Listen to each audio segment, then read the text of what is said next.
Hello guys, welcome to our channel Gear Up for Group 1 exam. Today we will discuss about some basic concepts of economics. Before going to our subject, that is economics, there are some myths are there. ఆ మైత్స్ ఏంటనేది చూసేసి, మైత్స్ అంటే అపోహలు. ఈ economics subject మీద ఉన్న అపోహలు ఏంటో చూసి వాటి గురించి ఒక 2 minutesలో క్లియర్గా ఎక్స్ప్లెయిన్ చేసి మనం మన సబ్జెక్ట్లోకి ముందుకెళ్దాం. ఆ మైత్స్ ఏంటంటే, ఈ ఎకనామిక్స్ అనే సబ్జెక్టు చాలా కష్టంగా ఉంటుంది, ఇందులో స్కోర్ చేయటం చాలా కష్టం. ఈ ఎకనామిక్స్ సబ్జెక్ట్ చదివే కంటే వేరే కాన్సెప్ట్స్ పాలిటీ కానీ హిస్టరీ కానీ జాగ్రఫీ చదువుకుందాం, దీన్ని నెగ్లెక్ట్ చేద్దాం ఎందుకంటే మనం చదవలేము అని అనుకోవటం వల్ల. కానీ కాంపిటేటివ్ ఎగ్జామ్లో ఒక సబ్జెక్ట్ ఎక్సెల్ అయితే, సపోజ్ ఇఫ్ ఒక గ్రూప్ 2 ఎగ్జామ్ కనుక మనం తీసుకున్నట్లయితే అందులో పాలిటీ ఉంటుంది, జాగ్రఫీ ఉంటుంది, ఎకనామిక్స్ ఉంటుంది, హిస్టరీ ఉంటుంది. మ్యాక్సిమం ఈ 4 సబ్జెక్ట్ మెయిన్ సబ్జెక్ట్స్గా ఉంటాయి. ఈ మెయిన్ సబ్జెక్ట్లో ఒక్కొక్కసారి మేబీ సెక్షనల్ కట్ ఆఫ్ పెట్టవచ్చు. సెక్షనల్ కట్ ఆఫ్ కనుక పెట్టినట్లయితే, లేకపోతే మనం లిస్ట్లోకి అంటే ఫైనల్ లిస్ట్లోకి వెళ్ళాలంటే ఒక్క సబ్జెక్ట్లో అవుట్ ఆఫ్ వచ్చినా కానీ మనం ఎక్సెల్ అవ్వలేం. ఎందుకంటే ఇప్పుడు సపోజ్ ఒక 75 మార్క్స్కి ఏపీ హిస్టరీ ఉందనుకుంటే 75 మనం ఏపీ హిస్టరీ ఫుల్గా చదివేసాము, దాంట్లో 70 out of 75 వచ్చేసాయి, మనం ఇంకా జాబ్ వస్తుంది అనుకుంటే నెవర్, ఎప్పటికీ మనకు జాబ్ రాదు. So try to give importance to all subjects. That means హిస్టరీకి కానీ, పాలిటీకి కానీ, ఎకనామిక్స్కి కానీ, జాగ్రఫీకి కానీ ప్రతి దానికి ఈక్వల్ ఇంపార్టెన్స్ ఇస్తేనే మనం ఈ కాంపిటేటివ్ ఎగ్జామ్స్లో క్రాక్ చేయగలుగుతాం, మనం జాబ్ కొట్టగలుగుతాం. మన మోటో ఇక్కడ పిహెచ్డి చేయటం, నేను ప్రీవియస్ వీడియోలో కూడా చెప్పాను, ఇక్కడ పిహెచ్డి చేయటం కానీ లేకపోతే ఆ సబ్జెక్ట్లో ఎక్సెల్ అవటం కానీ దాంట్లో రీసెర్చ్ పేపర్ రాయటం కానీ అవసరం లేదు. మనకి సిలబస్ ఏముంది, ఎంత బట్టి చదవాలి, ఏం చదవాలని చెప్పుకుంటే ఈజీగా అయిపోతుంది. సో అలాగే ఈ ఎకనామిక్స్ గురించి చెప్పుకోవాలంటే చాలా ఈజీ సబ్జెక్ట్ అండ్ రియల్ టైంలో ఉంటుందన్నమాట. ఈ హిస్టరీ కనుక చూసుకుంటే ప్రీవియస్ ఆల్రెడీ హ్యాపెండ్ అంటే గతంలో జరిగిన దాని గురించి మనం ఈరోజు ఆ డేట్స్, ఆ యుద్ధాలు లేకపోతే వార్స్ ఏంటి అనేది మనం చెప్పుకుంటూ రావాలి. కానీ ఈ ఎకనామిక్స్ కనుక తీసుకుంటే ఇది మన రియల్ టైంలో ఏం జరుగుతుందంటే ఇది చాలా ఇంట్రెస్టింగ్ సబ్జెక్ట్ కూడా. మనం ఒక్కసారి నీట్గా అర్థం చేసుకోగలిగితే ఇది చాలా interesting subject. Okay, let's get in to our subject, that is economics, basic concepts of economics. Here economics అనే వర్డ్ ఎక్కడి నుంచి వచ్చిందంటే it's a Greek word, that is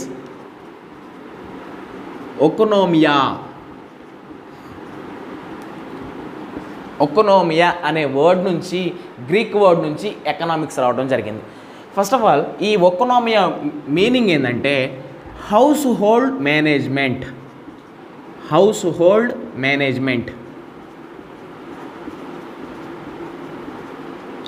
అంటే ఒక ఇంటిని మనం ఏ విధంగా మేనేజ్ చేసుకుంటాం అనేది ఎకనామిక్స్ అంటే ఏదో బయట చాలా కష్టంగా ఉంటుంది మనం ఎప్పుడు అనుకోవద్దు. ఎందుకంటే ఈ ఎకనామిక్స్ అంత ఈజీ సబ్జెక్ట్ ఎక్కడ ఉండదు. నేను చాలా నీట్గా ఎక్స్ప్లెయిన్ చేస్తాను, please listen. Here house hold management ఈ ఎకనామీ యొక్క అర్థం, మీనింగ్ అనమాట. సో ఇప్పుడు ఇక్కడ ఒక పర్సన్ ఉన్నాడు, అతనే Adam Smith. He is known as a father of economics. ఇది ప్రీవియస్ బిట్లో అడగడం జరిగింది. Who is the father of economics? Adam Smith. ఇతను ఒక రాసిన ఒక రైటింగ్ ఉంది, అదేంటంటే an enquiry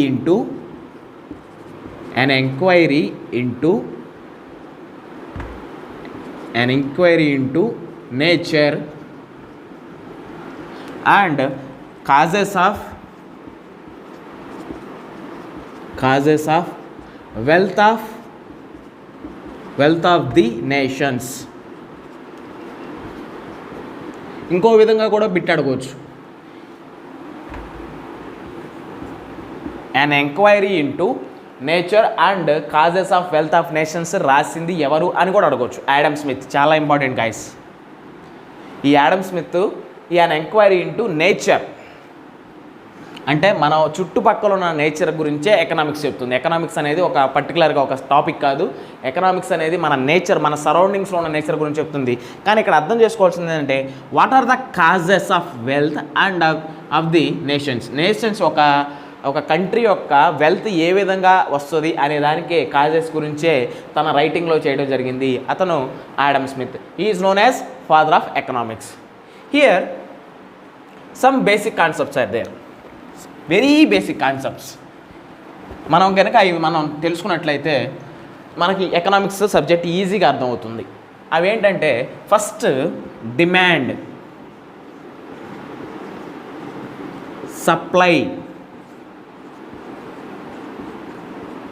సప్లై, ప్రైస్. ఇవి the three basic concepts are in economics. They are demand, supply, price. Here I will explain with one simple example that happened in last year, that is onions example. Here I will take a onions example.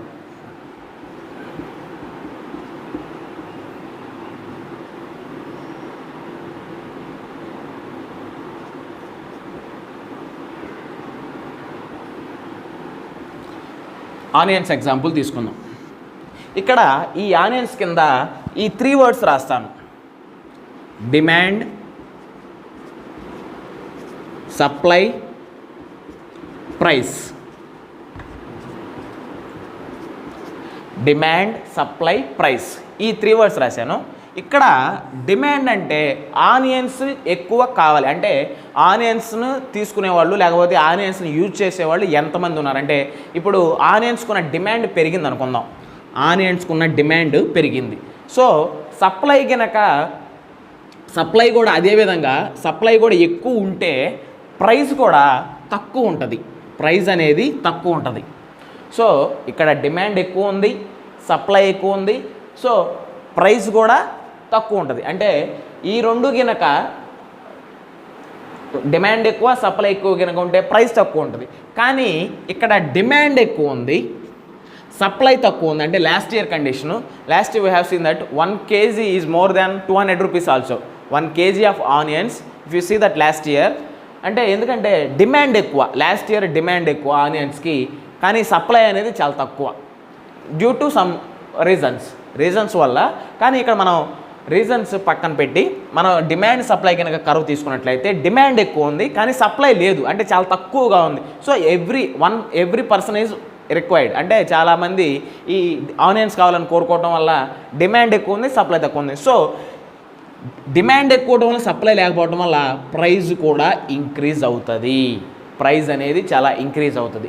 Suppose ఇంకొక condition, demand తక్కువగా ఉంది, demand లేదు, supply కూడా లేదు, so price కూడా తక్కువగానే ఉంటుంది. ఈ విధంగా ఈ 3 అన్నమాట, ఈ 3 వర్డ్స్ అంటే 3 కాన్సెప్ట్స్ డిమాండ్, సప్లై, ప్రైస్ అనేది దీస్ 3 కాన్సెప్ట్స్ ఆర్ ఇంటర్లింక్డ్. అంటే ప్రతిదీ 3 ఒకదాంతో ఒకటి లింక్ అయి ఉంటుంది. సో ఈ విధంగా డిమాండ్, సప్లై, ప్రైస్ని మనం ఒక సింపుల్ ఎగ్జాంపుల్తో చూసాం.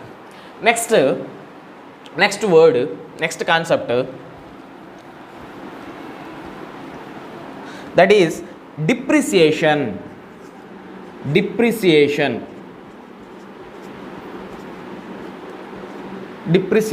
వాట్ ఈస్ డిప్రిసియేషన్ అంటే తగ్గుదల. అంటే ఇంతకుముందు ఉన్న వాల్యూ కంటే ఇప్పుడు తగ్గితే దాన్ని డిప్రిసియేషన్ అంటారు.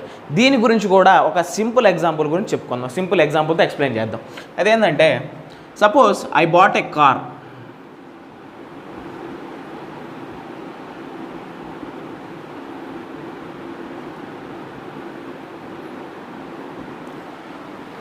ఒక కారు మనం బై చేసాం. నేను ఒక కారు కొన్నాను. Suppose I bought a car in 2016 for 5 lakhs.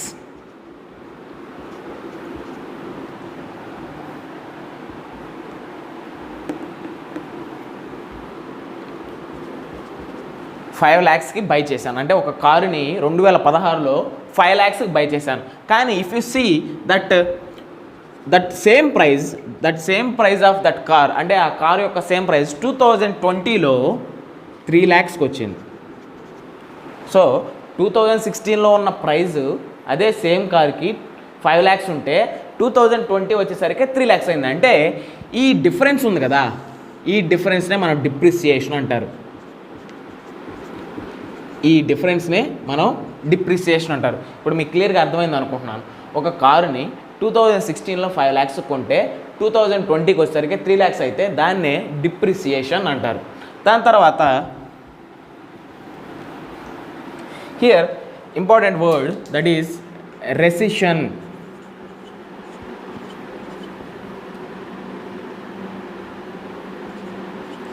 Recession అంటే ఆర్థిక సంక్షోభం. ఆర్థిక సంక్షోభం అంటే 2008లో రెసిషన్ వచ్చింది. అప్పుడు సాఫ్ట్వేర్ కంపెనీస్ అన్నీ పడిపోవటం వల్ల మన ఎకానమీ మొత్తం డౌన్ అయిపోయింది. డౌన్ స్టేజ్కి వెళ్ళింది. దాన్నే recession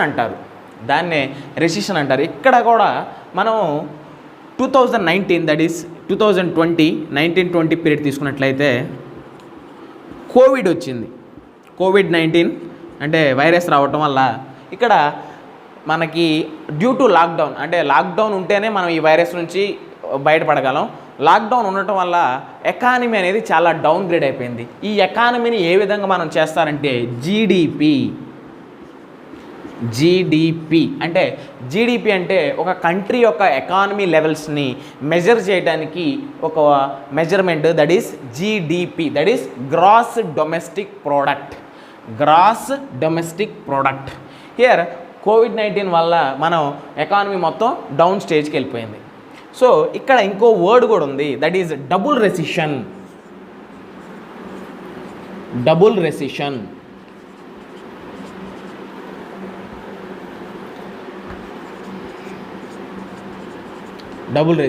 what is the meaning of double recession? Suppose 2008లో ఎకానమీ మొత్తం డౌన్ అయిపోయింది.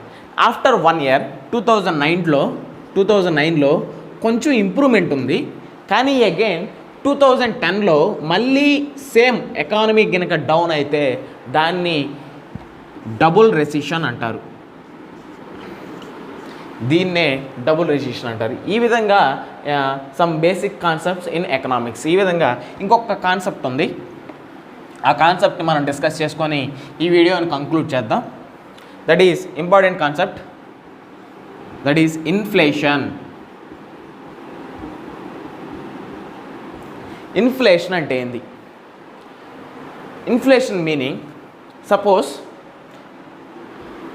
I want to buy A pizza.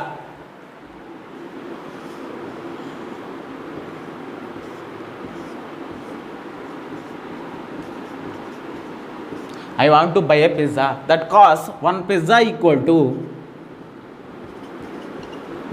350 rupees. One pizza equal to 350 rupees. అదే పిజ్జాని మళ్ళీ మనం బై చేయాలంటే అప్పుడు same pizza 750 rupees.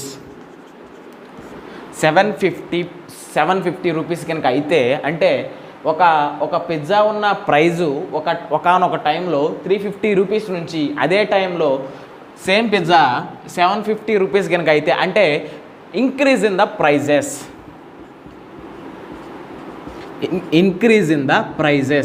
Is known as inflation తగ్గించడం కోసం ఆర్బీఐ కొన్ని పాలసీని తీసుకొని వస్తుంది. ఆర్బీఐ హియర్ మన కంట్రీలో హైయెస్ట్ బ్యాంకింగ్ అంటే top of the nationalized banks, schedule banks అన్నిటికంటే అథారిటీ బ్యాంక్ అంటే lender of the last resort authority bank and final bank, that is RBI, that is Reserve Bank of India. Reserve Bank of India. ఈ Reserve Bank of India ఒక monetary policy committee, MPC, monetary policy committee.